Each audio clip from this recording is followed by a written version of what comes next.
शीना को इस बात का दुख था कि शादी के बाद भी रवि अपनी प्रेमिका आरती को भूल नहीं पाया। तो ये है पूरी हकीकत जिसे मैं आपसे बताना जरूरी समझता था। रवि ने शीना की आंखों में झांककर कहा। वहां उसे अनमनेपन और नाकार के बादल दिखे जो कि होने ही थे। मुझे कोई जल्दी नहीं है, मुझे आप पसंद हैं, बल्कि आप बहुत अच्छी लगी।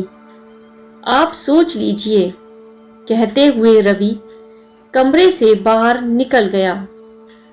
उसके जाने के बाद सब शीना को घेर कर बैठ गए। बाप रे, 2 घंटे क्या बतियाता रहा वो तुझसे, दादी ने सबसे पहले उत्सुकता दिखाई। शीना अपने अनमनेपन से निकल नहीं पा रही थी। रवि ने उसे अकेले में जो कुछ कहा वह उस बात को सहन नहीं कर पा रही थी, ना ही किसी से कुछ कह पा रही थी। बस चुप लगाकर बैठ गई। रात में माँ उसके कमरे में आई और कमरे का दरवाजा अंदर से बंद कर लिया। शीना फूट फूट कर रोने लगी। माँ ने पूरे धैर्य के साथ उसकी बात सुनी। बात खत्म होते होते उनके होठों पर मुस्कान आ गई। माँ ने अपना हाथ उसके गालों पर बड़े प्यार से फेरना शुरू किया। मुझे पूरा यकीन है कि तू एक दिन अपने पति का दिल जीत ही लेगी। शीना के आश्चर्य का ठिकाना ना रहा। वो रूठ कर बोली, लेकिन माँ, मैं ऐसे लड़के से शादी नहीं करना चाहती। चल पगली, इतनी मुश्किल से ये रिश्ता मिला है। एक तो तू मांगलिक है, दूसरे तेरे पिता के पास केवल सद्बुद्धि और अच्छे संस्कारों की ही जमा पूंजी है। भाग्यशाली है तू कि इतने बड़े घर से रिश्ता आया। जो लोग ना दान दहेज चाहते हैं, ना ही दकियानूसी अंधविश्वासों में यकीन रखते हैं, हम यह रिश्ता छोड़ नहीं सकते। यकीन मान, धीरे धीरे सब ठीक हो जाएगा। माँ ने जाकर सबको खुशखबरी दी कि लड़के वालों की हाँ है। धूमधाम से शादी की तैयारियां होने लगी। शीना भी धीरे धीरे सामान्य हो गई। कमरा फूलों की खुशबू से सराबार था। रवि के आने पर शीना शर्म से खुद में सिमट गई। रवि ने भी खूब प्यार जताया और प्यारा सा लॉकेट उसके गले में पहनाया। रवि की छुअन से शीना रवि के साथ अच्छा महसूस कर रही थी, पर मन में रवि की पहली मुलाकात की बातें चल रही थीं। उसका मन फिर अनमना हो गया, पर यह अनमनापन ज्यादा देर टिक नहीं पाया। आखिर उसके लिए तो यह एहसास बिल्कुल नया था। पहला किस रवि ने उसके माथे पर किया और पूछा कि उसके नए घर में उसे कोई दिक्कत तो नहीं है। उसके ना में सिर हिलाने पर रवि ने उसे बाहों में ले लिया। वादा करो कि तुम्हारे मन में कभी भी कोई बात या तकलीफ हो तो तुम मुझे सबसे पहले बताओगी। शीना ने हाँ में सिर हिला तो दिया, पर कैसे कहती कि सबसे बड़ी तकलीफ तो उसके सामने एक नई दुनिया खुली थी। छोटे से कस्बे में आई शीना ने यहाँ एक बिल्कुल खुला माहौल देखा जो उसे बहुत पसंद आया। सबसे अच्छी बात शीना को ये लगी कि रवि ने खुद उससे उसकी पसंद की जगहों पर अपना सीवी डालने को कहा। जल्द ही शीना को उसकी मनपसंद जॉब मिल गई और जिंदगी अच्छे से चलने लगी। आज रवि का जन्मदिन था।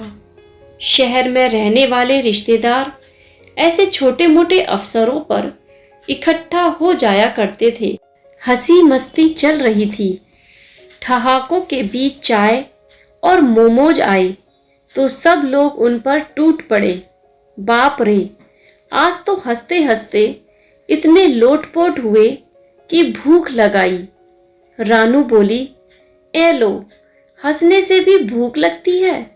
बुआ ने आंखें मटकाई, लगती कैसे नहीं है? अरे भाई, ये भी एक धांसू एक्सरसाइज मानी जाने लगी है आजकल। पापा ने ज्ञान परोसते हुए सबसे बड़ा मोमो उठाया। हाँ, सुना है। वो क्या क्या कराया जाता है, वो क्या कहते हैं उसे, लाउटर। दादी के लाउटर बोलने के साथ ही एक सम्मिलित ठहाका गूंजा। Laughter therapy. खूब हंसने के बाद पापा बोले, भाई मोमोज बहुत अच्छे हैं, मगर तुम बहुत ज्यादा मंगा लेते हो रवि। शीना भी खुलकर हंस पड़ी। तभी रवि के मुंह से निकल गया, अरे ज्यादा कहाँ है? अगर आरती होती तो कहती, इतनी कंजूसी भी किस काम की?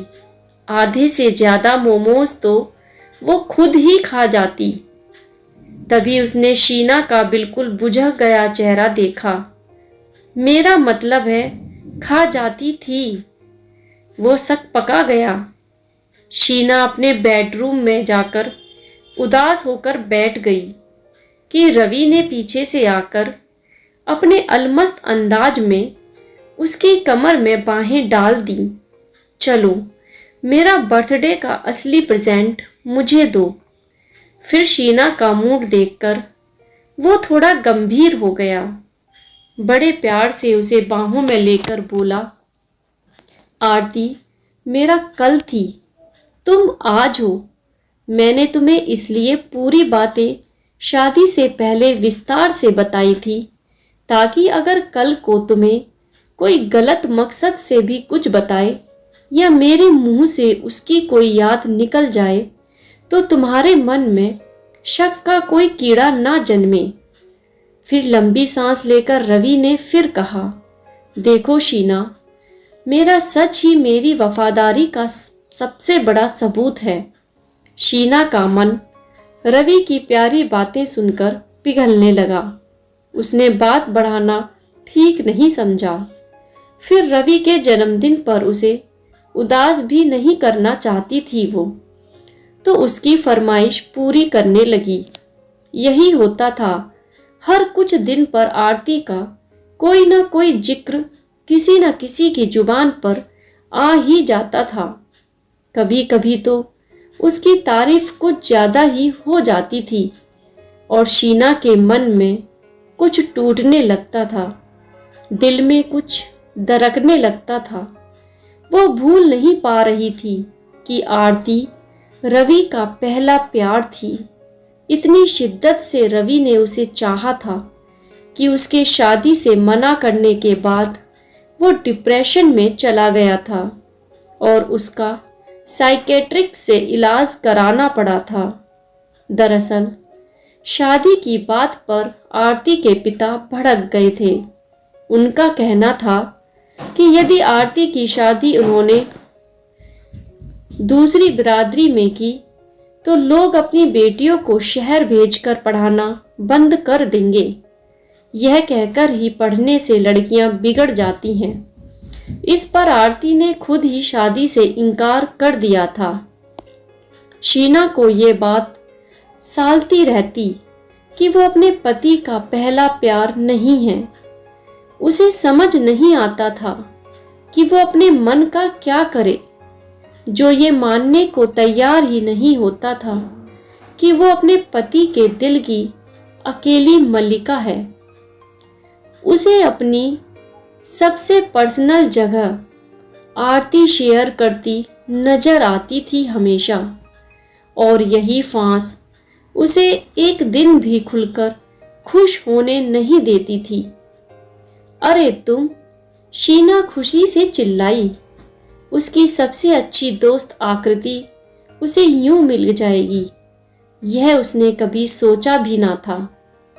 बहुत जल्दी ही दोनों सहेलियों में अपनी पूरी जिंदगी डिस्कस हो गई। दोनों फ्री थी तो कैफ में बैठ गईं। तुझे खुश देखकर बहुत अच्छा लगा।